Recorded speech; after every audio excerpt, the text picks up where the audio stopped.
penafsiran yang terbaru mengenai bagaimana bisa menghayati semangat jihad, semangat juang Kiai Haji Zainal Mustafa untuk konteks kekinian. Justru setelah beliau wafat, beliau menjadi mungkin ulama yang awal ya di Indonesia yang menjadi kajian internasional, Kang Iza. Saya baru tahu kalau memang sanad keilmuan Kiai Haji Zainal Mustafa itu ternyata sampai kepada Kiai Haji Khalil Bangkalan melalui gurunya ya, melalui gurunya. Nah itu bagi saya merinding. Pertama kali membaca itu sangat merinding. Sehingga kekhawatiran di 2022 ini santrinya yang demikian rupa keberadaan pengajiannya akan mampukah mendidik generasi yang akan datang? Sholatnya, puasanya, ajaran-ajaran Rasulullahnya akan bisa dilakukan tidak? Sementara, mohon maaf, sementara sekarang ini banyak yang melaksanakan syariat Islam tanpa iman.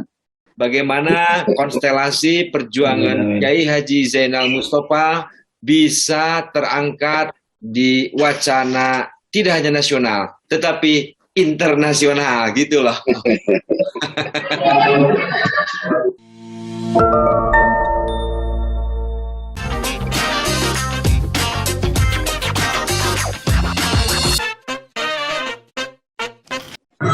Ya, baik. Selamat sore. Assalamualaikum warahmatullahi wabarakatuh.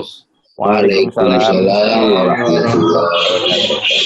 Yang terhormat Kiai Haji Atam Rustam dan lain sebagai perwakilan dari keluarga besar Kiai Haji Zainal Mustafa, Yayasan Kiai Haji Zainal Mustafa. Juga beliau adalah pengurus di Kabupaten Tasikmalaya. Kemudian yang terhormat Kang Iip Deyahya, kumaha kabarna Kang Iip damang? Alhamdulillah, saya Kang Nizar.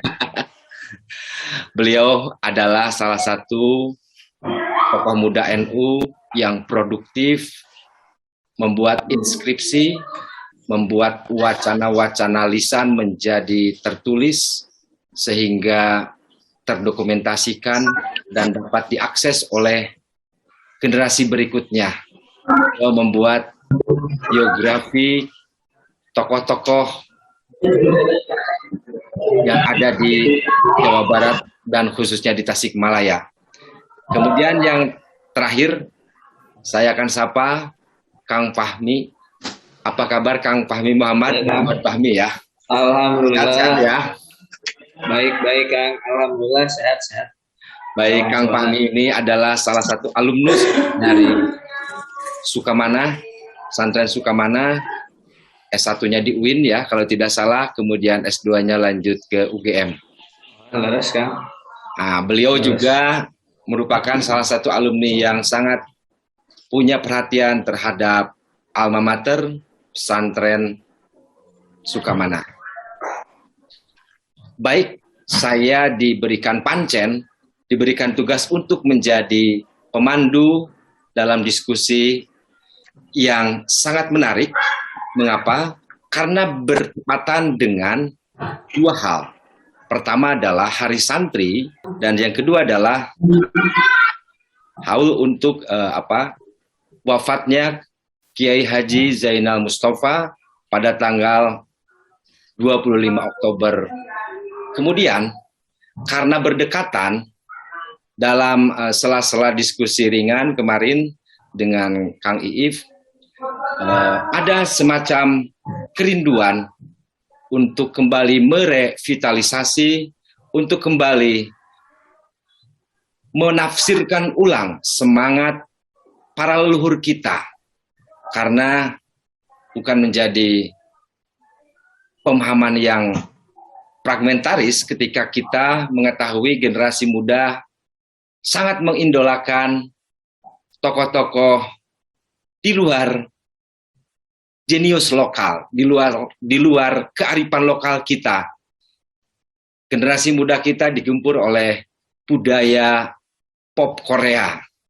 mereka lebih mengenal tokoh-tokoh fiksi yang ada di film drama Korea, lebih mengenal artis-artis band Korea daripada mengenal pahlawan-pahlawan yang telah berjasa untuk mendirikan bangsa Indonesia.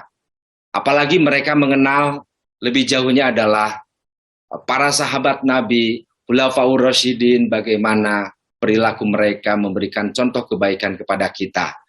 Saya pikir ini relevansi yang perlu kembali direvitalisasi, perlu kembali ditafsir ulang semangatnya. Dan untuk yang pertama, Pangersa Ajengan, Kiai Haji Atam Rustam. Iya. Sehat ya Pak Kiai? Alhamdulillah, alhamdulillah, alhamdulillah. Barangkali Pak Kiai memiliki penafsiran yang terbaru mengenai bagaimana bisa menghayati semangat jihad, semangat juang Kiai Haji Zainal Mustafa untuk konteks kekinian. Silakan Pak Kiai. Ya. Assalamualaikum warahmatullahi wabarakatuh. Waalaikumsalam warahmatullahi wabarakatuh. Alhamdulillah wassalatu wassalamu ala Rasulillah Sayyidina Muhammadin wa ala alihi wa sahbihi wa man wala. Rabbi shrah li sadri wa yassir li amri wahlul min lisani yafqahu qawli. Allahumma anfa'na bima 'allamtana wa 'allimna ma yanfa'una wa zidna ilma. Kang Ip, damang Kang Ip. Alhamdulillah Bang Sa, Bang Estu, Sawang Suna. Ya, Kang Duri, Kang Fahmi. Kang Nizar ya, jantan hostna. Iya, iya, iya. Alhamdulillah, alhamdulillah, alhamdulillah. Terima kasih kepada semuanya yang telah mengadakan kegiatan ini yang dikaitkan dengan Hari Santri. Sudah beberapa kali kami mengadakan dialog mengenai perjuangan-perjuangan para santri yang dipelopori oleh Hadratus Syekh Hasyim Asy'ari dengan resolusi jihadnya tanggal 22 Oktober. Sebelumnya kami ucapkan terima kasih kepada pemerintah yang telah menentukan di tanggal 22 Oktober ini sebagai Hari Santri. Dari Hari Santri ini dihubungkan dengan perjuangan-perjuangan Kiai Zainal Mustafa, Pak Kiai Hasyim Asy'ari dan yang lain-lainnya. Kami sangat terkenang dengan materi-materi yang dipelajari oleh para santri dulu.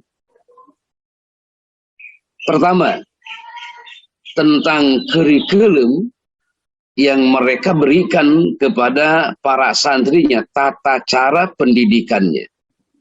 Begitu sangat berpengaruh.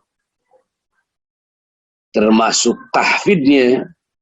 Tahfidnya bukan hanya Al-Quran, tetapi kitab-kitab pun ditalar. Kemudian sosok seorang santri, hormatnya, tawadunya kepada seorang guru.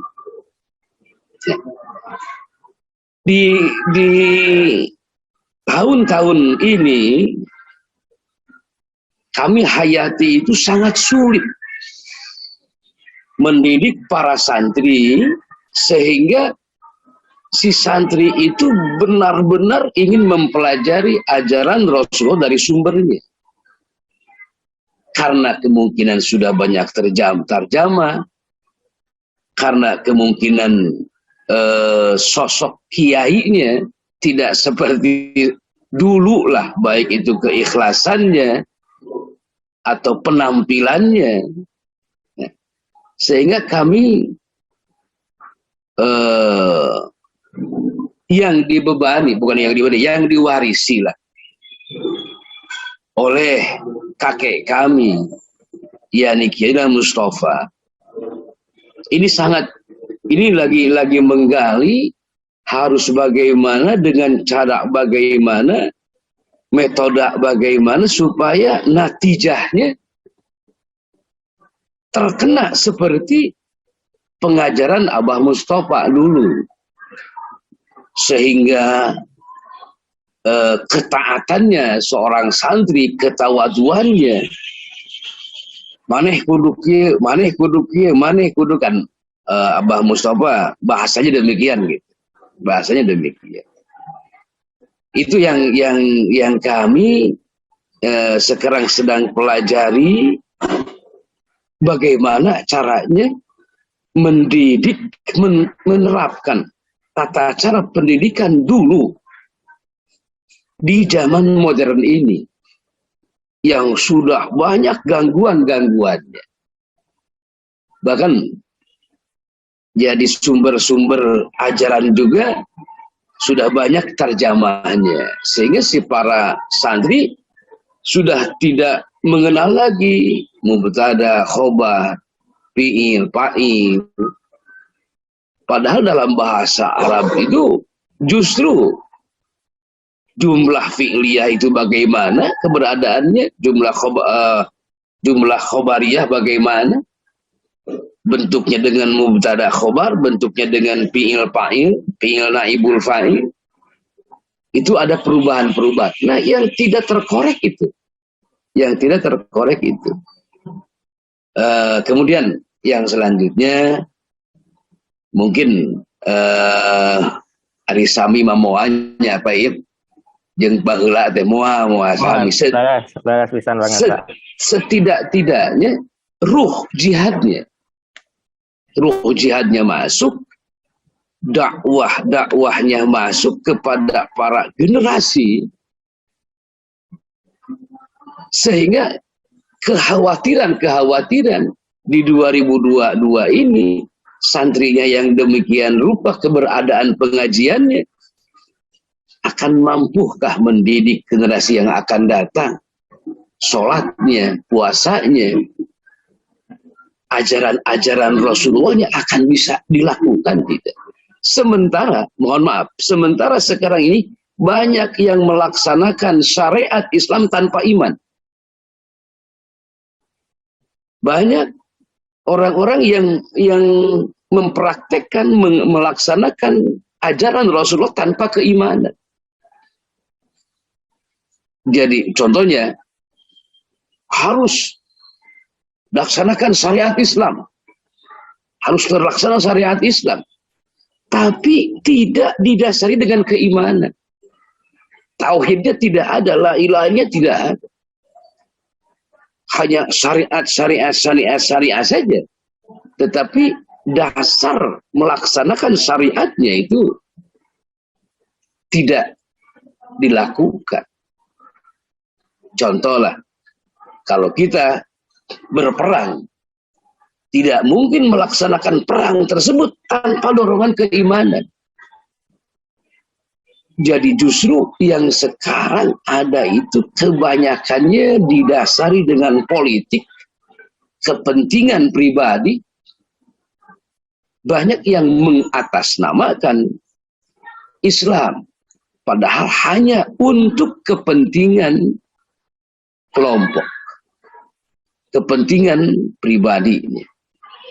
Walaupun memang di zaman Rasulullah, di zaman Abu Bakar dan yang lainnya, di zaman Rasulullah tidak terjadi firqah karena satu, ahli pengembalian hukum hanya kepada Rasulullah SAW.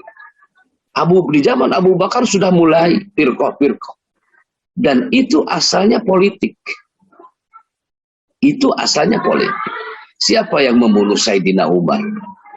Siapa yang membunuh Sayyidina Utsman? Siapa yang membunuh Umar? Sayyidina Ali. Yang membunuh Sayyidina Ali itu kan bukan main, hafidhul Quran. Jadi kami berinisiatif dengan kelahiran, dengan hari santri ini takut-takut kebablasan lah. Jadi terus saja peringatan hari santri, sementara trik-trik untuk menanamkan ajaran-ajaran Rasulullah di pesantrennya, kitab kuningnya, lain-lainnya itu dibengalaikan. Kita lihat bahwa yang pesantren toh kitab kuning tanpa ada formal itu terus dikikis habis. Hampir tidak ada kepercayaan dari masyarakat. Untuk memunculkan pesantren itu berdiri lagi dan supaya ada yang masuk, ada formal SMA kah, SMK, aliyah dan yang lain-lainnya. Sehingga masyarakat sekarang ini betul-betul mungkin akhir zaman atau apa istilahnya yang kita tekuni ini, kami ini di Sukamana ingin mencari metode yang kalau sama tidak mungkin lah, yang menyerupai para kiai dulu, memberikan materi-materinya itu, teknik-tekniknya itu bagaimana, itu yang sedang kami cari, sehingga betul-betul si para santri itu terdorong, termotivasi, ingin mempelajari dari sumbernya.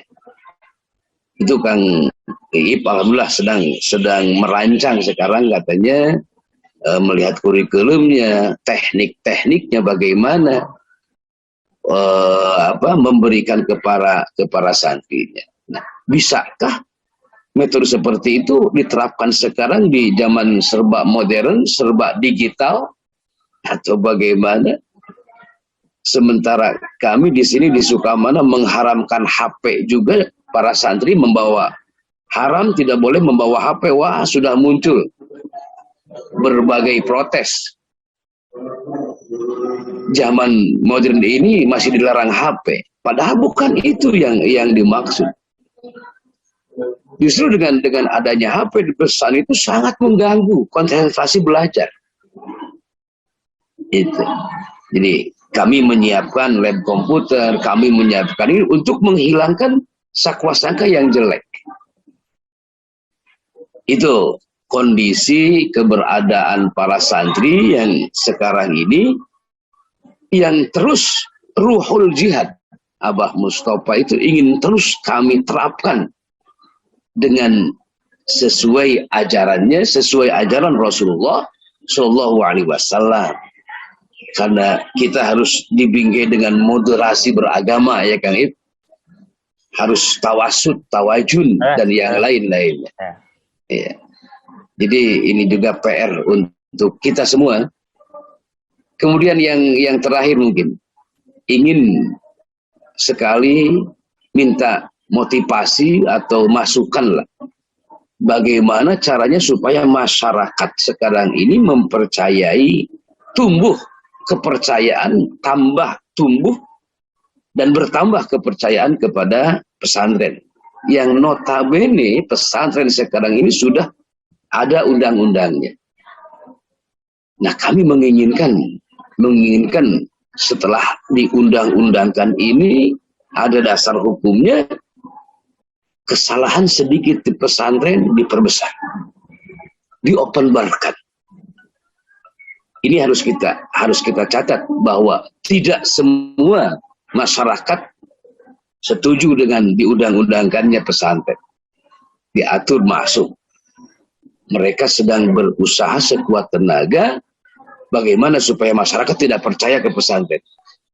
Nah, kita juga harus cari data, harus cari motivasi, metode bagaimana supaya pesantren tetap dipercaya oleh masyarakat yang lainnya. Mungkin hanya baru itulah yang perlu disampaikan, dan mohon masukan dari semuanya. Sekian dan terima kasih. Subhanakallahumma rabbana wa bihamdik, asyhadu an la ilaha illa anta, astaghfiruka wa atubu ilaik. Wallahul muwaffiq ila aqwamit thariq. Assalamualaikum warahmatullahi wabarakatuh. Waalaikumsalam Waalaikumsalam warahmatullahi warahmatullahi wabarakatuh. wabarakatuh. Hatur nuhun pangersa Kiai Haji Atam Rustam yang sudah memberikan tausiah, yang sudah memberikan refleksi berangkat dari perjuangan Kiai Haji Zainal Mustafa. Barangkali ada 3 hal yang saya catat dari tausiah Kiai Haji Atam Rustam. Yang pertama adalah kerinduan bagaimana transformasi pendidikan yang dulu dilakukan oleh para kiai. Tentu suasana sekarang dengan suasana zaman dulu ketika para kiai membangun pesantren akan berbeda. Tetapi nilai-nilainya harus ditransformasikan. Ada keinginan seperti ini yang menjadi kegelisahan kita bersama.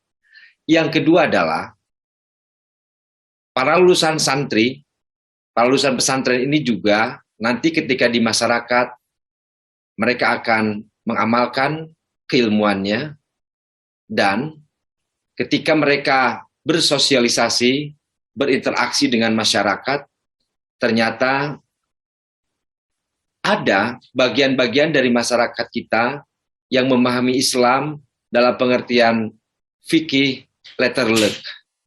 Tadi Pak Kiai Haji Atam Rustam menyebutnya dengan menegakkan syariat tanpa ketauhidan. Kurang lebihnya seperti itu. Mohon maaf kalau salah. Nah, yang ketiga, yang terakhir itu, bagaimana keilmuan yang ada di pesantren ini juga dibarengi dengan adab atau kesantunan atau kita sebut dengan moralitas. Dan ini yang paling mengkhawatirkan, bagaimana kalau saya tangkap, berkah dari seorang kiai, berkah dari seorang guru kepada santri, kepada peserta didik, ini menjadi hilang pada zaman sekarang.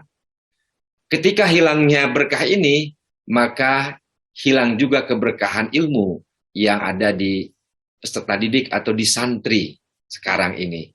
Barangkali ini yang dapat saya sampaikan hasil menyimak saya terhadap jangan Kiai Haji Atam Rustam. Pak Kiai, barangkali ada yang akan ditambahkan? Atau sudah cukup? Kalau sudah cukup, kita akan lanjut pada paparan yang kedua, pada Kiai Haji Ibde Yahya. Amin. Mudah-mudahan ilmunya menjadi sentrum untuk virus kebaikan, menebar virus kebaikan, spirit perjuangan, refleksi perjuangan Kiai Haji Zainal Mustafa Sukamana. Kang Iip, kalau misalkan kita melihat Tasikmalaya yang di tahun 45-an itu ada Al-Imtisal dan satu lagi Al-Mawaid tahun 30-an ya. Dan seterusnya, berarti kita memiliki tradisi menulis yang kuat. Dan ini ternyata Kang Iip mungkin terpapar spirit itu ya menulis. Kemudian yang kedua Kang Iip, kita juga memiliki sejarah lain pada saat kemerdekaan dalam sisi ekonomi. Kalau sekarang disebutnya dengan ekonomi kreatif ya.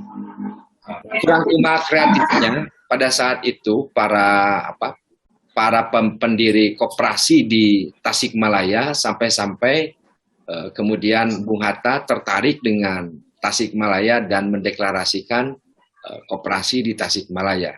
Jadi kita memiliki konsep gotong royong yang bagus dan sekarang mungkin hilang. Dan yang ketiga, barangkali kita juga setelah kemerdekaan mengingat bagaimana dulu salah satunya adalah Insinyur Haji Juanda memberikan sebuah pemikiran pada dunia internasional bahwa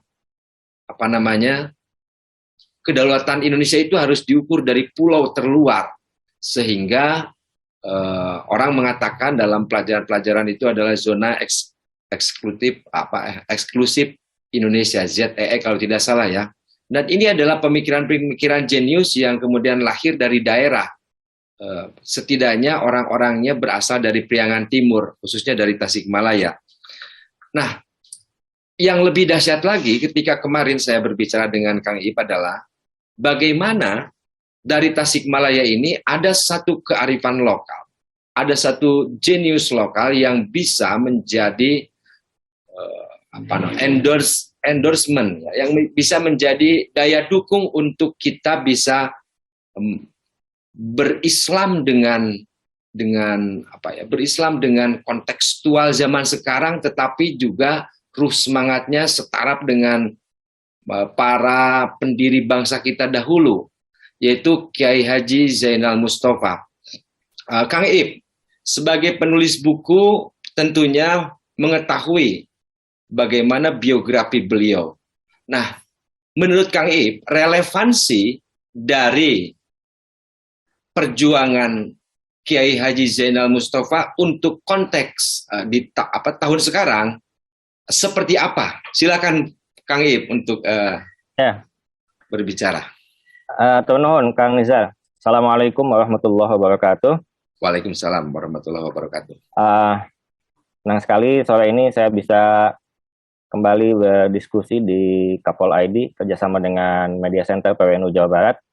Nuhun Pangasa Kiai Mustam sudah berkenan untuk mengawal kami. Terima kasih juga ke Kang Fahmi Muhammad nih.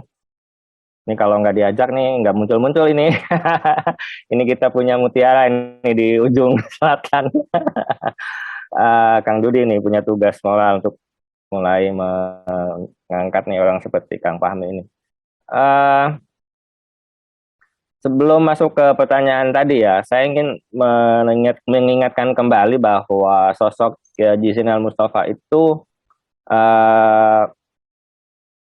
selama ini hanya dikenal sebagai tokoh perlawanan. Jadi sosok perlawanannya itu yang menonjol sehingga kemudian sutradara film yang pernah membuat filmnya ada semacam mispersepsi bahwa dia galak gitu ya dan sebagainya gitu. Nah, memang pada waktu saya riset selama setahun setengah itu Kang Nizar ya, pertanyaannya itu bagaimana kepribadian Ki Haji Zainal Mustafa sebelum hari perlawanan itu. Tanggalnya sudah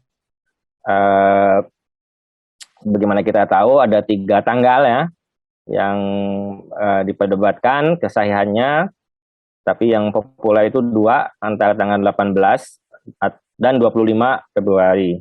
Tapi sama-sama hari Jumat. Hari Jumatnya sepakat, cuma tanggalnya yang berbeda.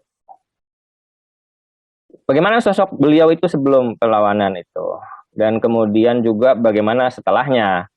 Nah, ini saya yang melakukan saya hanya bisa melakukan studi pustaka yang mendalam, cukup panjang untuk mencoba menemukan apa yang saya inginkan itu. Alhamdulillah, manjada wajada lamun kayang tantu parang, karena dicari maka data itu ada. Data itu tidak ada antara lain karena tidak ada upaya untuk mencarinya, Kang Nizar. Siap. Nah, itu. Udah mah pasti insya Allah ayah. Dan alhamdulillah ketemu, saya dibantu dengan yang paling mengesankan itu adalah saya mendapatkan catatan memoir dari salah seorang santri beliau yang mengaji di Sukamanah tahun 1931 sampai 34. Namanya Lili Sadeli. Ini kakeknya Kang Tedi Muhtadin, Kang Nizar. Kemudian beliau menjadi tokoh Muhammadiyah di Ranca Ekek. Nah, Pak Lili Sadeli ini beliau ternyata seorang penulis yang baik, menceritakan pengalamannya sejak hari pertama ke Sukamanah dan selama 4 tahun mengaji. Nah, dari situlah bisa dieksplorasi kepribadian Kiai Zainal Mustafa yang orangnya sangat hangat ya. hangat, kemudian bicara itu simpel ya. Beliau tidak suka berbunga-bunga karena beliau menekuni fikih, usul fikih, kemudian juga tafsir dan hadis, sehingga tiap ucapannya itu katakanlah bersumber gitu ya, ada rujukannya gitu. Sehingga beliau itu pengajian pun katanya disukai karena tidak banyak dongeng yang tidak-tidak gitu. Jadi kalau istilah sekarang tuh kalau pengajian tuh daging semua. Oh, ya. Nah, jadi tidak banyak gimmicknya. Itu kalau sekarang kan pengajian 2 jam, intinya hanya 15 menit, selebihnya guyon gitu ya, Betul. banyolan gitu. Banyak gimmicknya. Ah, itu satu hal. Jadi saya menemukan seandainya ya, ini kalau boleh berandai-andai, kalau tidak terjadi perlawanan itu ya, beliau akan jadi kiai yang sangat dicintai masyarakat. Karena sampai pertengahan 30-an itu pengajian pengajian tiap hari Kamis ya, kalau saya harus buka juga buku saya. Tiap hari Kamis itu ribuan orang datang dari mana-mana dan ikut menginap di pesantren karena jalan kaki dulu, belum ada kendaraan, dan ikut pengajian gitu. Jadi ini masanya sudah banyak pada masa itu, populer sekali. Nah, totalitas ya, beliau itu satu hal ya yang harus dicatat, beliau itu total. Sebagai santri, beliau mengaji setidaknya di 5 pesantren, kemudian sebagai kiai juga total. Bahkan ada riwayat pesantrennya pernah habis terbakar, Kang Nizar. Sebelum dibakar Jepang tuh pernah kebakaran juga, hingga tersisa 1 kobong. Makanya dinamakan kobong selamat, karena itu selamat dari kebakaran tuh. Selamat. Itu karena dulu dari bambu dicepat ya, recovery-nya cepat, kobong berdiri lagi, pengajian berlangsung lagi, sehingga kalau saya hitung dari tahun 27 beliau membuka pesantren, kemudian sampai tahun 44 minimal itu alumninya, perhitungan saya lebih dari 1.000 orang, Pak Anissa. Karena beliau ini sudah mulai membuat sistem klasikal, ibtidaiyah, sanawiyah, aliyah, dan takhusus itu 7 tahun, sehingga ada 7 kali 3 ya, ada 3 angkatan lah kalau dihitung per angkatan, walaupun banyak kasus sejumlah santri yang sudah dewasa, sudah ngaji di mana-mana lalu datang ke situ. Tentu ketika masuk ke Sukamana tidak dari awal lagi, tetapi melanjutkan di tingkat yang dia masuk. Ada bahkan santri yang karena dianggap sudah pandai lalu diminta membantu mengajar santri yang kecil-kecil oleh Kiai Haji Al-Mustafa. Jadi total sekali, dan salah satu prestasi beliau yang harus dicatat adalah beliau adalah yang pertama memulai tradisi ngalogat Sunda. Ini penting di dalam sejarah bahasa Sunda sebetulnya. Jadi yang nanti kemudian juga diikuti oleh juniornya di Cilenga, yaitu Kiai Wahiyat di Cipasung tahun 31. Jadi Sukamana sudah memulai itu. Dulu itu Kang Nizar, kalau santri ngaji di pesantren itu ngalogatnya pakai bahasa Jawa. Alhamdulillah utawi sekabehe puji. Nah, itu dulu begitu. Nah, Kiai Haji Mustafa kemungkinan ini ya, menurut penelusuran saya, dia mengikuti apa yang sudah dirintis oleh Mama Gedong, Kiai Haji Ahmad Dimyati di Sukamiskin. Dia menuliskan dengan ngalogat bahasa Sunda. Jadi alhamdulillah ari kabeh puji. Nah, jadi bahasa Sunda gitu. Dan beliau punya satu keistimewaan, cara kemampuan beliau menerjemahkan bahasa Arab ke bahasa Sunda itu sudah memakai rasa, gitu Kang Nisa. Jadi ini yang sayang sekali kita sulit sekarang untuk menelusuri bagaimana prakteknya logatan Sukamana itu sampai menjadi istilah, sehingga menurut riwayatnya cukup dibacakan saja, dilogat saja oleh Kiai Haji Al-Mustafa sebuah kitab itu, maka para santri itu sudah paham tanpa harus diterangkan lagi. Itu berarti beliau berhasil memindahkan rasa bahasa Arab ke dalam rasa bahasa Sunda. Ini luar biasa. Ini pekerjaan rumah yang berat sekali bagi saya sebagai peneliti. Makanya ini saya mengajak Fahmi ini supaya berbagi tugas. Siapa tahu nanti bisa ketemu begitu. Makanya saya juga meminta dengan hormat ke Ki Atam Mustam supaya di Sukamana ada tim kecil lah yang dibentuk oleh keluarga untuk terus mengumpulkan informasi-informasi yang masuk mengenai kiprah perjuangan Ki Haji Mustafa pada masa hidupnya. Nah, kemudian yang lupa juga diingat oleh para peneliti itu adalah setelah beliau itu melakukan perlawanan, ditangkap, kemudian dipenjara, dipindah-pindah selama 8 bulan, lalu dieksekusi pada tanggal 25 Oktober tahun 44. Itu beliau seperti apa gitu. Ternyata beliau ini malah semakin besar ya, justru setelah beliau wafat. Beliau menjadi mungkin ulama yang awal ya di Indonesia yang menjadi kajian internasional, Kang Iza. Nah, jadi misalnya yang saya dapatkan itu, saya memegang 3 salinan disertasi di Cornell University. Yang pertama adalah risetnya H.I.J. Benda. Disertasi H.I.J. Benda ini penting karena dia mengungkap satu fakta bahwa perlawanan Sukamana itu berdampak pada perluasan Syumubu atau Kementerian Agama yang dulu hanya ada di tingkat pusat, lalu setelah perlawanan Sukamana menjadi ada di tingkat karesidenan, lalu tingkat kabupaten. Bahkan dalam perkembangan selanjutnya itu menjadi KUA dan juga penyuluh-penyuluh hampir ada di setiap desa dan kelurahan.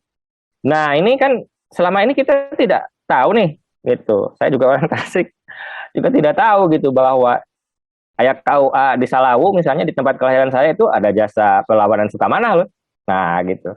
Ini kan perlu kita ungkap terus. Maka di Hari Santri ini juga kesempatan yang baik untuk mengingatkan apalagi panitia nasional jadah Kementerian Agama, jangan lupa ada jasa perlawanan Sukamana gitu, ada Ki Haji Mustafa dan para kiai yang lain dan para santri di dalam establishnya Kementerian Agama gitu di Republik Indonesia ini. Itu penelitian dari penelitiannya H.I.J. Benda. Kemudian ada penelitiannya Kanahale. Ini memang sedikit sekali ya, Kanahale ini menyinggung tentang Sukamana, tapi yang sedikit ini juga memang diperdebatkan oleh Ibu Aiko nanti. Tapi yang sedikit ini menurut saya apa ya? Menjadi pertanyaan kepada kita. Jadi Kanahale itu mengungkap sebetulnya Kenpetai Jepang itu salah intel. Gitu. Jadi penduduk Sukamana itu berlatih bermain pedang pakai kayu itu dan pencak silat itu bukan untuk melawan Jepang karena jajauhan cina gitu ya. Jajauhan nggak bisa melawan. Mereka itu waktu itu kan ini yang tidak kita cermati. Waktu itu halodo panjang, gagal panen. Tapi padi itu tetap harus disetorkan ke pemerintah pendudukan Jepang. Maka di dalam kondisi begitu tingkat kejahatan meningkat. Masyarakat sudah tidak lagi punya lahan untuk digarap, bahan makanan untuk dimakan, maka maraklah pencurian gitu. Maka di pesantren dan masyarakat di sekitar Sukamana bersama-sama bekerja sama untuk menjaga keamanan. Itu karena hal itu singkat, tapi menurut saya ini infonya unik gitu. Buah-buah kan gitu, bisa saja kan salah intel. Soalnya apa? Penerjemah Kenpetai itu dia menerjemahkan dari bahasa Melayu ke Jepang.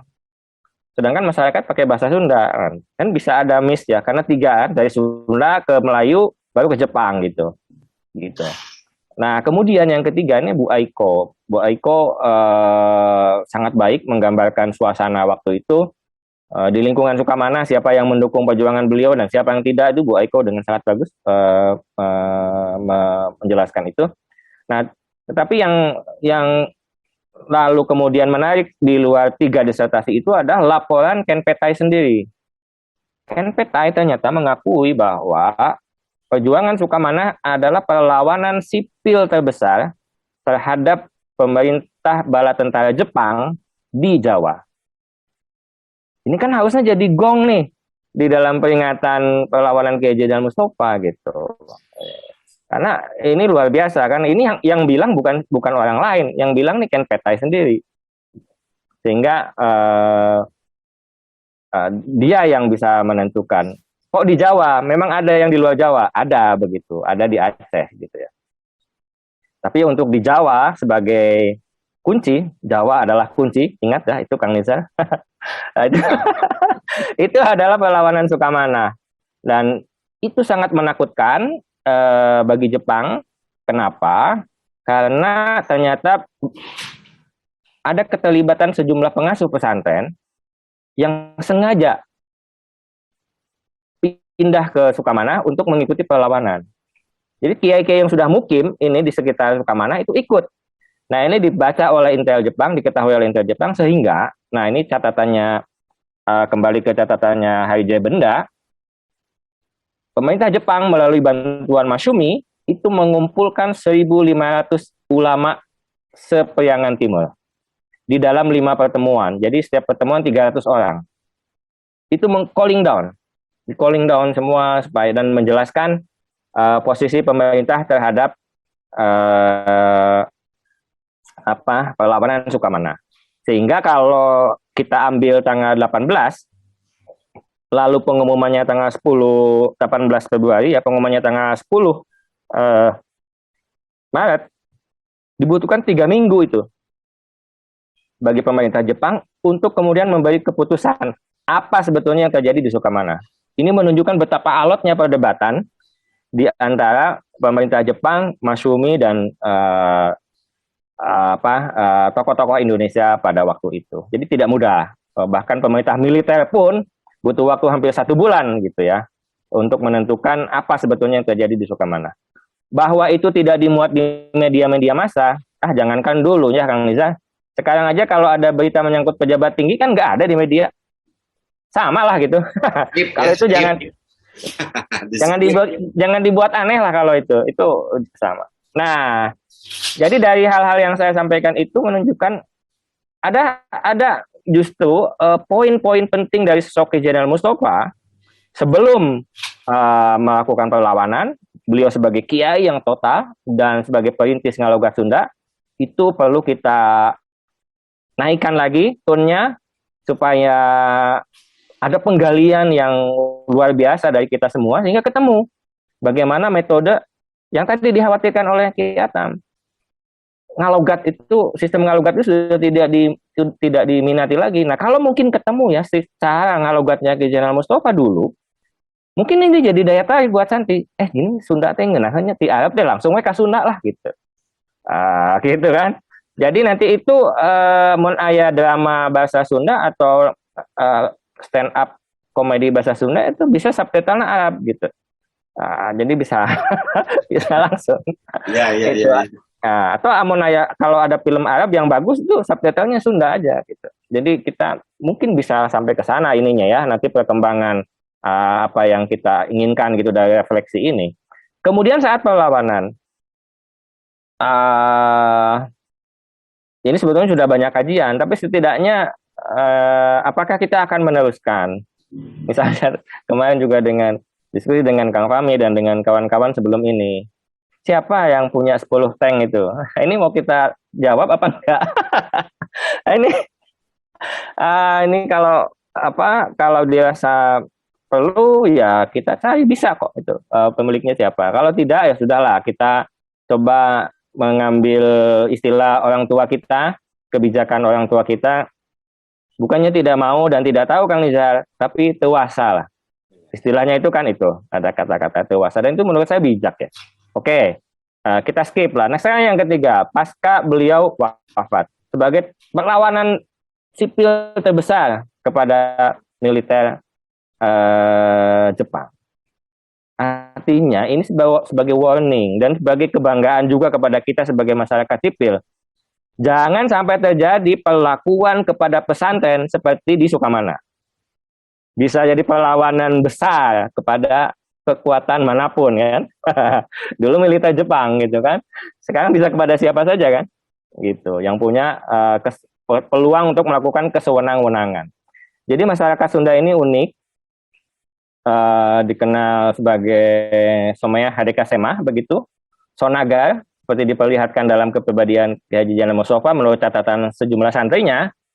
Tetapi pada titik yang nista maja utama, oh itu Ken Petai Jepang saja mengakui itu, mengakui lawanan terbesar gitu. Padahal Jepang kurang heroik bagaimana kan? Kita lihat di film-filmnya juga sangat mengagumkan. Harakiri, kamikaze itu kan mereka tidak hanya wacana begitu, mereka melakukan itu. Pejabat di Jepang ketika salah melaksanakan tugas bertanggung jawab atas kematian sejumlah orang, dia harakiri di depan kaisar kan gitu. Beda dengan di kita lah, di kita lempar tanggung jawab kan. Nah, mungkin itu Kang Nizar ya sebagai awal dari saya. Ini di tiga tahap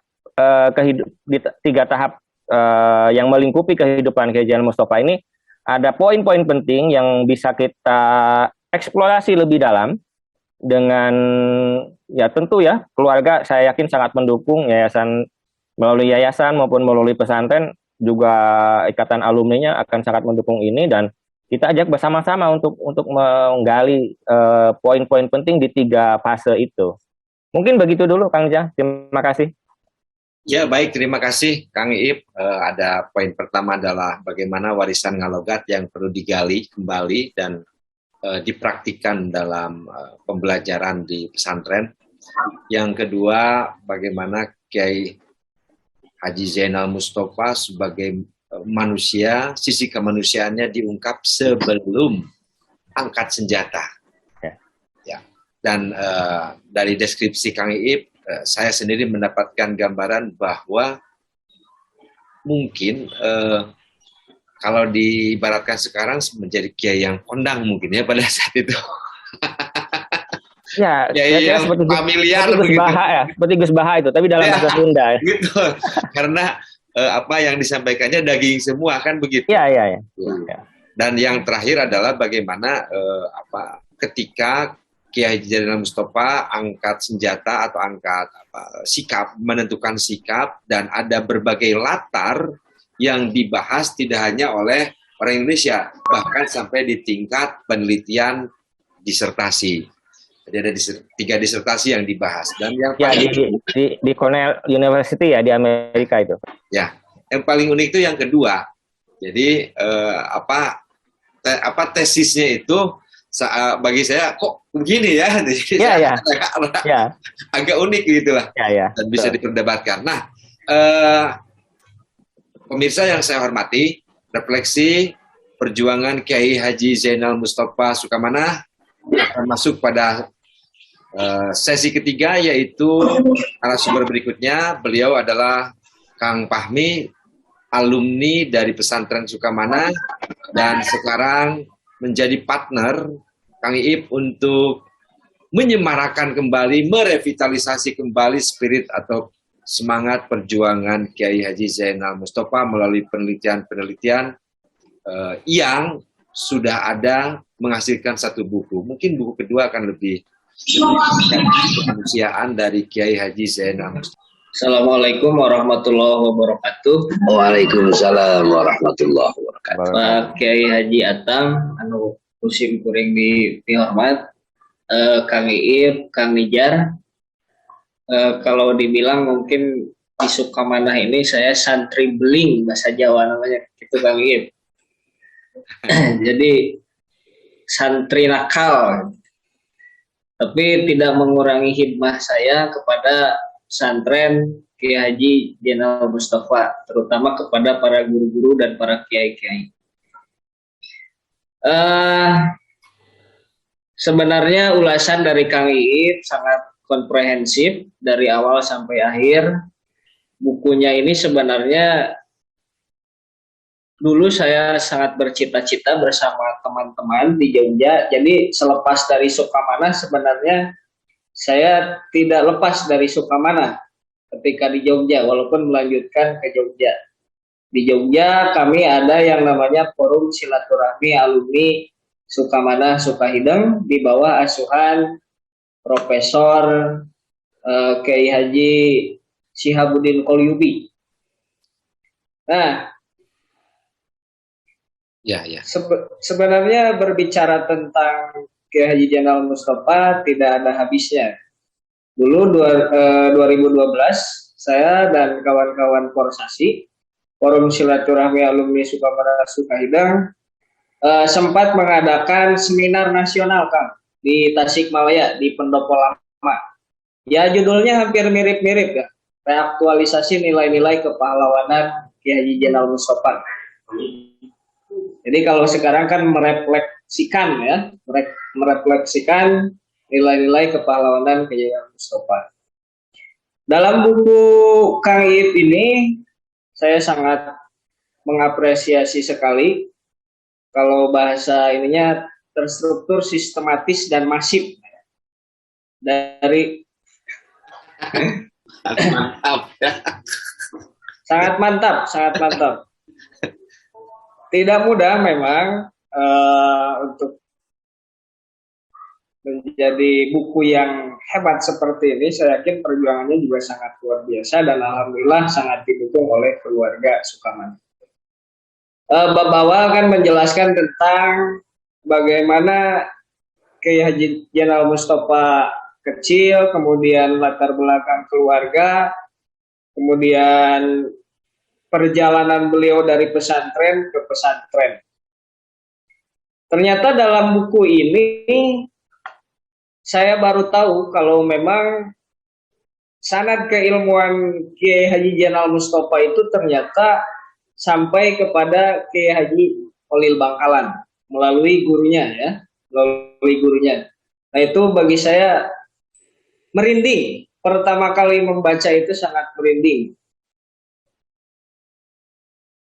Nah kemudian dalam bab-bab berikutnya sampai perjalanan, kemudian perlawanan, hingga Kiai Haji Jainal Mustafa kembali ke Sukamana.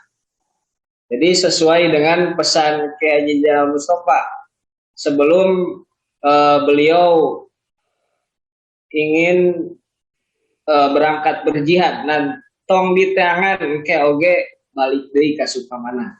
Jadi Kang dalam buku ini sampai kembali lagi ke Sukamana dari mulai perjalanan masa kecil, perjuangan, kemudian kembali lagi ke Sukamana. Jadi buku ini sangat terstruktur, sistematis dan sangat masif. Berbicara Kiai Jainal Mustafa, saya sangat setuju bahwa Kiai Jainal Mustafa ini sebenarnya bukan pemberontak. Jadi stigma yang keluar bahwa beliau ini adalah pemberontak kan, seperti itu yang dibangun. Memang Jepang membangun stigma seperti itu agar tidak terjadi perlawanan-perlawanan dari pesantren-pesantren dan kiai-kiai lain. Jadi Jepang berusaha mengaburkan sejarah bahwa Kiai Haji Jainal Mustafa ini orang yang melawan, orang yang terkontaminasi oleh ajaran sesat sehingga dia melawan pemerintah. Tapi sangat mudah dipatahkan karena Kiai Haji Jainal Mustafa ini merupakan orang yang sangat persuasif, orang yang sangat demokratis, orang yang sangat mengedepankan kemanusiaan. Dalam buku ini ditulis juga hal-hal yang menunjukkan beliau sangat demokratis ketika ada santrinya yang ingin pulang ke Bandung, Kiai Lili ya, Kiai Lili kalau tidak salah, dia mengatakan silahkan mau pulang mah gitu, jika rek balik mau ikut Muhammadiyah, mau ikut NU, silahkan. Itu beliau sangat demokratis sendiri. Jadi beliau tidak memaksa bahwa santrinya harus ikut saya. Saya ikut NU, kamu harus ikut NU. Tidak seperti itu. Beliau sangat demokratis sekali. Kemudian untuk dalam hal lain, dari sisi kemanusiaan, beliau juga sangat membela orang-orang yang lemah. Jadi mungkin salah satu pemicu munculnya perjuangan Kiai Haji Mustafa itu adalah ketika Jepang sudah memaksa masyarakat Indonesia untuk tunduk dan Jepang melakukan sikap kesewenang-wenangan terhadap penduduk sekitar, terutama kepada santri beliau. Jadi ketika karena kondisi Sukamanah mungkin agak jauh dari kota Singaparna ya, jadi masuk ke dalam lagi. Jadi ketika santri ingin masuk ke Sukamanah, bekalnya diambil. Nah itu karena beliau tidak ingin melihat hal seperti itu, kesewenang-wenangan seperti itu, sehingga beliau muncul rasa kemanusiaannya. Rasa kemanusiaan beliau muncul. Dan beliau lebih mengedepankan persaudaraan dibandingkan hal-hal yang sifatnya kekerasan sebenarnya. Terutama dalam perdebatan-perdebatan antara para kiai ya. Itu kan kalau dulu sangat elegan. Kalau perdebatan-perdebatan itu sangat elegan, bukan tendensius. Jadi NU dulu punya Al-Mawaid mungkin untuk di Tasikmalaya gitu. Nah, jadi membuat rubrik, membuat kolom gitu kan untuk mengkanter pemahaman-pemahaman yang berbeda. Nah, itu hebatnya ulama-ulama dulu. Jadi beliau selalu mengedepankan sikap kaduluran, kekeluargaan.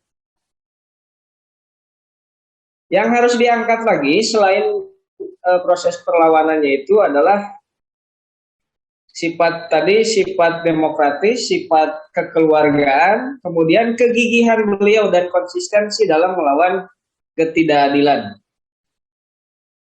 Nah itu beliau tidak pernah takut untuk melawan ketidakadilan, kesewenang-wenangan Jepang. Dan tadi menyambung bahwa yang dikatakan Pak Kiai Haji Atam, jadi agama itu menjadi alat politik gitu. Banyak yang melakukan perilaku-perilaku yang mungkin tidak bermoral. Jadi menggunakan agama sebagai alat politik. Nah, Kak Hajat Mustafa tentu kiai yang sangat ikhlas. Beliau tidak mempunyai preferensi politik kemanapun. Jadi beliau apa yang didapatkan beliau kalau mau beliau bisa berteman dengan Jepang karena beliau beberapa kali dipanggil, bahkan Kiai Sabandi juga menjadi mediator antara Jepang dan Ki Haji Mustafa, tapi beliau tidak ingin datang. Jadi beliau tetap kukuh dengan pendiriannya. Kalau beliau mau, beliau mungkin minta apa saja, bisa ke Jepang. Tapi kan beliau tidak seperti itu. Beliau sangat konsisten mempertahankan kebenaran, beliau sangat konsisten mempertahankan akidah yang dipegangnya. Tidak mau menyembah kepada matahari, tidak mau berpihak kepada ketidakadilan. Nah itu saya kira harus menjadi perhatian kita. Nilai-nilai seperti itu yang harus menjadi pedoman kita. Selanjutnya, kemudian, tadi untuk sikap persuasif, seperti ketika Jepang ingin menyerang ke Sukamana, jadi tinggal heula cenah lamun bangsa orang keheula gitu, ulah waka. Tapi dan ternyata bangsa kita di tengah-tengah kondisi yang sangat darurat seperti itu, lamun orang gitunya, mau orang kita, mau orang Jepang, karena berbeda dengan kita, berbeda pemahaman kita, kalau kita mungkin sudah gitu. Tapi beliau tidak seperti itu. Beliau mengedepankan sikap persuasif. Itu salah satu juga contoh kepemimpinan beliau yang sangat matang, tenang, kalem, terukur, pergerakannya terukur, terstruktur, logis, dan beliau sangat membaca situasi itu. tidak berdasarkan tendensi kebencian karena orang Jepang dan sebagainya, tapi beliau mempunyai pertimbangan-pertimbangan yang panjang dan sangat matang. Kemudian nilai selanjutnya adalah nilai kemandirian. Nilai kemandirian. Jadi beliau ketika masih sama pesannya kepada Kiai Lili ketika ingin pulang ke Bandung. Jadi sing mapan jadi ajengan teh. Ulah jadi ajengan anu menta-menta. Dalam buku ini juga disebutkan dalam buku. Jadi harus punya penghidupan yang layak, jangan seperti yang lain jadi ajengan tapi suka minta-minta camkan. Nah, berarti beliau juga membangun kemandirian santrinya. Harus mandiri, jangan tergantung pada orang lain. Nah, itulah sekilas saya menyampaikan beberapa nilai-nilai karena merefleksikan nilai-nilai gitu ya. Nilai-nilai sebenarnya banyak sekali nilai-nilai yang perlu diteladani dari beliau dan kita aplikasikan tentunya di masa sekarang ini. Saya rasa masih relevan lah ya. Seperti itu. Terima kasih. Assalamualaikum warahmatullahi wabarakatuh.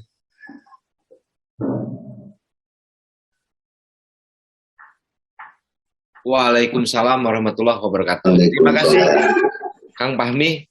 Ini semakin lengkap sudah tadi paparan dari Kang Iip dalam konteks sejarah yang lebih formal. Kemudian paparan dari Kang Fahmi menyentuh nilai-nilai manusia seorang Kiai Haji Zainul. Dan kemudian yang menarik adalah yang terakhir, bagaimana Kang Fahmi tadi melihat sisi Kiai Haji Zainal Mustafa dalam kemandirian, bagaimana membangun kemandirian karena pilihan hidup menjadi penyebar agama, maka tidak perlu untuk meminta-minta apalagi kepada pihak penguasa. Dan saya pikir ini adalah satu nilai yang jarang terekspos ya. Kalau menurut saya, pemahaman saya, karena di tengah kepentingan, misalkan ya sekarang lembaga-lembaga pesantren untuk mengembangkan sisi kewirausahaan atau entrepreneurship di pesantren sudah ada spiritnya dari Kiai Haji Zainal Mustafa. Nah, tadi saya sambung dengan Kiai Haji Atam Rustam bahwa beliau rindu akan materi atau kita sebut kurikulum pesantren yang dulu pernah diajarkan oleh para kiai pendiri bangsa ini.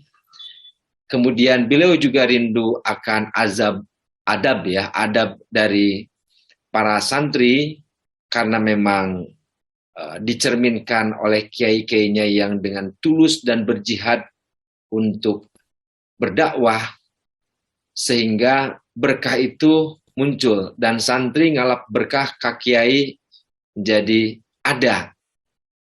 Dan kemudian dari Kang Iip kita melihat bagaimana sisi dari perjuangan Kiai Haji Zainal Mustafa dalam menegakkan kebenaran, amar ma'ruf bil mungkarnya. Kemudian yang terakhir ini catatan yang saya yang terakhir adalah dari Kang Fahmi, bagaimana juga di dunia pesantren ditumbuhkan sikap kemandirian, entrepreneurship, tidak usah untuk mengemis kepada lembaga di luar, berdaya dengan segenap potensi dan kemampuan yang ada. Ini adalah refleksi saya atas ketiga narasumber. Nah, sekarang kita akan lanjutkan dengan sesi yang kedua adalah tidak usah lagi mungkin saya pandu, kita akan ngobrol dengan lalu lintas yang cair. Begitu mungkin Pak Kiai Haji atau Siap. ya, jadi kita sekarang kalau meminjam istilah Kang Dudi itu sabulang bentornya. Kita ngobrol begitu, Kang Iip. Jadi Kang Iip juga bisa memberikan pertanyaan dan menjawab. Dan Kang Fahmi juga sama. Saya pikir saya mulai dari Kang Kiai Haji Akam Rustama Pangarsa. Iya. Ada yang perlu ditambahkan? Terima kasih. Dari obrolan kita yang saya cermati ini, justru kami di keluarga ini yang menjadi tolok ukur itu ingin mengembalikan nilai-nilai pendidikan, ruhul jihadnya, yang dulu jihadnya itu melawan Jepang.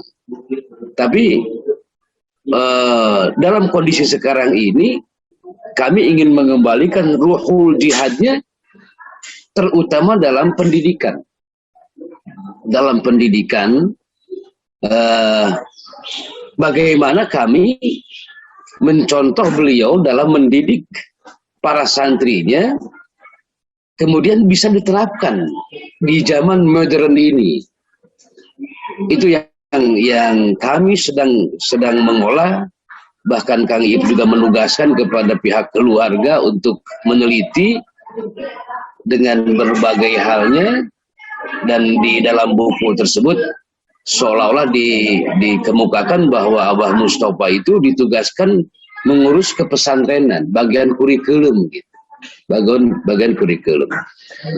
Ya, hal tersebut saya yakin tidak mungkin beliau dipercaya oleh Kiai Hasyim Asy'ari dan temannya Kiai Ruhiyat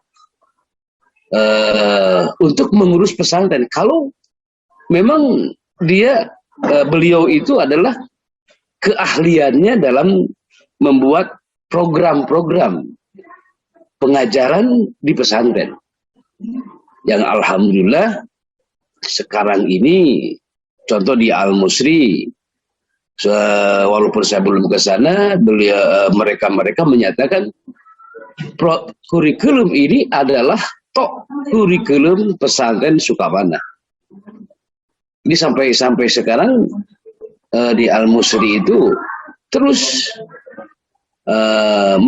melaksanakan kurikulum yang dulu diciptakan oleh Abah Mustofa, dengan disesuaikan sesuai dengan zaman, sesuai dengan tahun-tahun terus, dan sekarang sudah digitalisasi. Nah, bagaimana supaya kurikulum tersebut tidak hilang? Kemudian yang kedua, terima kasih kepada anakku Fahmi, Kang Iip, yang sekarang menjadi partner untuk meneliti nilai-nilai perjuangannya. Jadi kalau saya suka guyon, wah, Abah Mustofa kalau sekarang itu FPI-nya gitu, FPI-nya. Tapi FPI yang terukur lah, yang terukur. Jadi ruh jihadnya itu, yang nilai jihadnya itu, Fahmi, harus terus digali. Setelah tergali, kami menginginkan menerapkan hal tersebut. Karena yakin zaman ini akan kembali ke zaman jahiliyah. Di zaman jahiliyah, Al-Quran mengenai khamar itu tidak dilarang. Wala taqrabus sholata wa antum sukara. Hanya itu. Dalam khamar itu ada manfaat dan ada madarat, tapi madaratnya lebih banyak. Nah, baru innamal khamru wal maisir. Tahsis Al-Quran tersebut bukan berarti dihapus hukum yang pertama itu. Kalau keberadaan zamannya sama dengan zaman jahiliyah dulu, jihad kita itu tidak serba merta harus dibunuh, tapi dengan moderat, dengan cara-cara yang tawasud, ta'adul, sesuai dengan keberadaan masyarakat itu. Kami yakin inti-intinya dari nilai-nilai kepahlawanan, nilai-nilai juangnya Al-Maghfurlah Kiai Mustafa itu, namun ayeuna mah Kang terus tawasud lah, ayeuna tawasud, tawazun gitu. Moderat. Cuman moderat, tapi dulu belum ada bahasa itulah. Ya. Belum bahasa itu. Itu mungkin tugas anak saya tuh Pak Fahmi tuh, Kang Fahmi, untuk meneliti terus yang harus disesuaikan dengan keberadaan zaman ini. Ketiga, disertasi Fahmi. siap. Nah, yang ketiga, kami menginginkan Kang Iip, nah anakku Fahmi juga dari Kapol ini, jangan sesekali ada orang-orang, kita harus menjadi benteng lah dari orang-orang yang mau usaha masyarakat supaya tidak percaya ke pesantren. Kejadian kemarin itu Bu Iren, kemudian di di Gontor, Bandung. Saya teliti, yang saya teliti itu adalah justru mereka-mereka yang menginginkan ketidakpercayaan ke pesantren. Jadi ada kesalahan sedikit pun sangat digembor-gemborkan sehingga masyarakat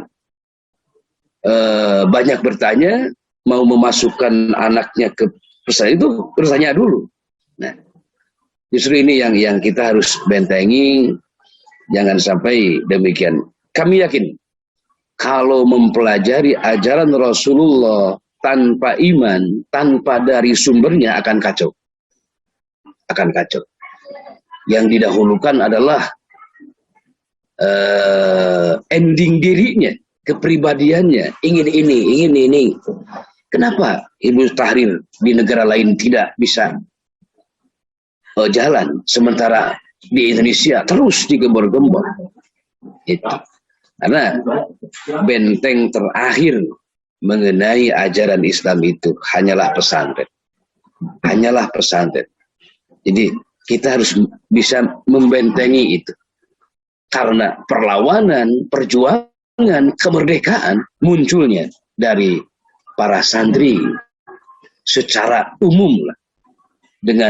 Dengan resolusi jihad itu hanya dikumandangkan di radio sehingga seluruh Indonesia bersikap untuk melawan penjajah. Itu mungkin tambahannya. Terima kasih. Assalamualaikum warahmatullahi wabarakatuh. Waalaikumsalam warahmatullahi wabarakatuh. Oh, Kang Fahmi. Oh iya. Kang Fahmi lah. Masih muda Kang Fahmi malah. Oh, kada estilu ta ngabahas ke hajat. Nah, Saya Widi tah. Ambil apa intinya? Iya, mangga. Ya. Jadi konsep buku saya ternyata tepat ya, bahwa yang dibutuhkan oleh Sukamana sendiri sekarang adalah bab pertama. Iya. Yang selama ini tuh diabaikan gitu, karena orang terfokus di bab kedua gitu. Maka saya membagi bab pertama itu, buku ini jadi 3 bab, dan berusaha keras sekali untuk mendapatkan bab pertama yang saya akui belum tuntas, karena metode ngalogat atau logatan Sukamana itu saya belum bisa mendapatkan. Mudah-mudahan ini ada peneliti selanjutnya. Tapi kalau maaf di Al-Musri ada putranya, cara melogat itu, nah kieu cenah ngalogat Abah Mustafa teh cek makna gitu. Nah seperti itu. Tapi kieu teh kumaha gitu teh. Tapi untuk Fahmi sendiri saya berharap yang bab ketiga itu yang jadi disertasinya nanti. Impact nasional internasionalnya lah. Kalau untuk ngalogat nanti anak-anak Sukamana yang lain bisa menggarap itu. Nah ini karena ini aktivis Jogja ini, jadi penting Kang Nizar untuk Siap. lebih mengangkat sisi dampak sosial politiknya Sukamana di dunia nasional, tingkat nasional maupun internasional nih, supaya lebih menggema lagi, lebih digaungkan lah sehingga resonansinya semakin jauh begitu. Karena datanya ada, tidak bisa dipungkiri begitu, tinggal itu dikembangkan, mencari visual analisis yang tepat sehingga kita juga tidak melakukan glorifikasi terhadap sosok Kiai Haji Janar Mustafa, tapi memang beliau itu pada titik itu adalah man of action gitu, orang yang beraksi dengan tepat pada masa yang tepat sehingga apa yang diperjuangkannya punya resonansi yang jauh gitu dan panjang. Nah, kemudian yang juga ini kita diskusikan ya, walaupun nanti kenyataannya kapan kita usahakan bersama, itu ini Kang Nizar, saya berdiskusi dengan Pak Atam, ini harus ada museum Kiai Haji Janar Mustafa. Sekarang kan museumnya sudah diresmikan di Kota Tasik tuh, sudah jadi Malioboro-nya. Malioboro-nya Tasik kan itu. Jalan yang bagus, dan itu juga sebagai penghormatan ya menurut saya. Ini keajaiban selanjutnya menurut saya. Kenapa kok jalan ke Hajat yang dibuat begitu? Menurut saya ini tidak tiba-tiba lah gitu. Ya mungkin kebetulan itu jalan utama, tapi kenapa jalan utama itu namanya KHZ? Ya panjang lah ini. Saya pikir bukan kebetulan ya. Nah ini sudah ada. Jadi sekarang ini yang lagi ngehit kan di Tasik itu jalan AZ ya, jalan Kiai Haji Janar Mustafa. Nah saya pikir bisa, itu kan sudah garapannya kota tuh. Nah kabupaten mungkin bisa kita dorong untuk mewujudkan museum Kiai Haji Janar Mustafa. Saya pikir lahan di area makam itu masih bisa dimanfaatkan dan itu miliknya Pemda gitu, sehingga semua studi, saya pikir salah satu ulama yang di-studi paling banyak ya Kiai Janar Mustafa itu. Tiap periode ada saja skripsi, tesis, disertasi baik di dalam maupun di luar negeri itu terus bermunculan. Apalagi kalau kemudian kita angkat lagi, ini akan semakin menjadi penelitian yang menarik ya, sehingga si museum itu bisa hidup dan terbayang begitulah kalau masuk ke museum itu, oh sebelum perlawanan itu seperti ini begitu, kemudian ternyata orangnya juga menurut saya nyantai ya, orang ada cerita kan sedang mengaji kitab begitu tiba-tiba perkututnya berbunyi, senada ngukun heladak gitu. Jadi ada kan, itu kalau orangnya galak nggak mungkin lah mengapresiasi bunyi burung, kan nggak mungkin. Itu pasti menunjukkan beliau orangnya hangat, terbuka kan ya, tonagal lah gitu. Kemudian jadi setiap burung itu, dan sekarang diteruskan tuh, tadi kita dengar bunyi ini ya, kicauan burung ya di rumah Pak Atam nih juga beliau melanjutkan di situ. Cuma pelungnya aja tadi nggak bunyi. Jadi dan beliau sangat apresiatif ya. Ini salah satu juga mungkin yang perlu dikembangkan ya Pak Atam. Santri itu kudu dipuji di harapanana gitu. Jadi di depannya. Jadi Pak Janar Mustafa tidak pelit ya untuk memuji itu. Ini ketika burungnya bunyi, ketika beliau ngaji itu dia ngarandeg gitu, dan hade maneh li ngurus manuk teh. Itu di depan kan, ini kebanggaan yang luar biasa bagi si santri ya, mendapat pujian kiai di itu. Ya berkah lah iung gitu kayak istilahnya. Dan itu bagus. Jadi salah satu catatan memang, kebetulan saya ini pernah 4 tahun dampingi istri saya di Australia. Salah satu yang ini tuh Pangasa, salah satu yang kurang dari masyarakat kita ini mengapresiasi karya orang lain gitu, atau kebaikan orang lain. Jadi kalau di dalam tradisi Barat yang baik itu ya, kepada orang lain itu pertama-tama tuh mengapresiasi dulu. Ya, you are good gitu, good lah gitunya. Bahwa di balik good itu ada bad, tetapi, nah itu hal lain gitu. Tapi hade maneh tah. Jadi HD-nya dulu yang dikedepankan kepada setiap santri, pada setiap pelajar itu, baru kemudian nanti nya alus nama mun bisa mah. Nah, itu di belakang lah gitu. Nah ini mungkin itu ditunjukkan juga oleh Kiai Haji Mustafa. Beliau sangat tegas untuk menyangkut pelajaran dan yang luar biasa karena dulu belum ada HP, belum ada TV, beliau hafal semua kitab. Nah ini memang sangat sulit ya. Kalau sekarang ya tinggal buka PDF gitulah. Setara dengan itulah mungkin kok sekarang karena untuk sudah banyak sekali